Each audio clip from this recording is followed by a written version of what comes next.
KPCC president സ്ഥാനം തിരികെ നൽകിയില്ലെങ്കിൽ ബിജെപിയിലേക്ക് പോകുമെന്ന കെ സുധാകരൻ കോൺഗ്രസ് ഹൈക്കമാൻഡിൽ ഭീഷണി മുഴക്കിയെന്നുള്ള ആക്ഷേപം ശക്തമാകുന്നു. ഇക്കാര്യം സിപിഎം സംസ്ഥാന സെക്രട്ടറി എം.വി. ഗോവിന്ദൻ ഉന്നയിച്ചിട്ടും സുധാകരനോ കോൺഗ്രസ് നേതാക്കളോ ഇക്കാര്യത്തിൽ പ്രതികരണം നടത്തിയിട്ടില്ല. തെരഞ്ഞെടുപ്പ് അവലോകനത്തിന് ചേർന്ന കോൺഗ്രസ് നേതൃയോഗത്തിൽ പോലും കെപിസിസി പ്രസിഡന്റ് ചുമതല എം ഹസനിൽ നിന്ന് തിരികെ കെ സുധാകരന് നൽകാനുള്ള ചർച്ചകൾ നടന്നില്ല. എന്നാൽ കണ്ണൂർ ലോക്സഭയിലേക്ക് വീണ്ടും മത്സരിച്ച കെ സുധാകരൻ വളരെ പെട്ടെന്നാണ് ഇന്നലെ തന്റെ ചുമതല തിരികെ ഏറ്റെടുത്തത്. പ്രതിപക്ഷ നേതാവ് വി.ഡി. സതീശൻ, രമേശ് ചെന്നിത്തല തുടങ്ങിയ നേതാക്കൾ ആരും ഈ ചടങ്ങിനെത്തിയില്ല. ചുമതല കൈമാറാൻ എം ഹസൻ പോലും വന്നില്ല.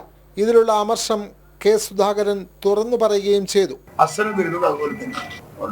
ഹസന്റെ ഒരു സാന്നിധ്യം ആവശ്യമില്ല എന്ന് പുള്ളിക്ക് തോന്നിയിട്ടുണ്ടാകും. പക്ഷേ എങ്കിലും അദ്ദേഹത്തിന്റെ ഒരു പ്രസൻസ് ആവശ്യമായിരുന്നു എന്ന് ഞാൻ കരുതുന്നു. എന്നാൽ കെ സുധാകരൻ ഹൈക്കമാൻഡിനെ വെരുട്ടി എന്നാണ് സിപിഎം സംസ്ഥാന സെക്രട്ടറി എം.വി. ഗോവിന്ദന്റെ വ്യാഖ്യാനം. സ്വന്തം സീറ്റ് നിലനിർത്താൻ വേണ്ടിയിട്ട് ഞാൻ ബിജെപിയിലേക്ക് പോകാൻ തയ്യാറാവുന്നു എന്നുള്ള ഭീഷണി ഉപയോഗിച്ചിട്ട് വീണ്ടും തിരിച്ചു വന്നിരിക്കുകയാണ് പ്രസിഡന്റ് 2 ദിവസം കഴിഞ്ഞപ്പോൾ.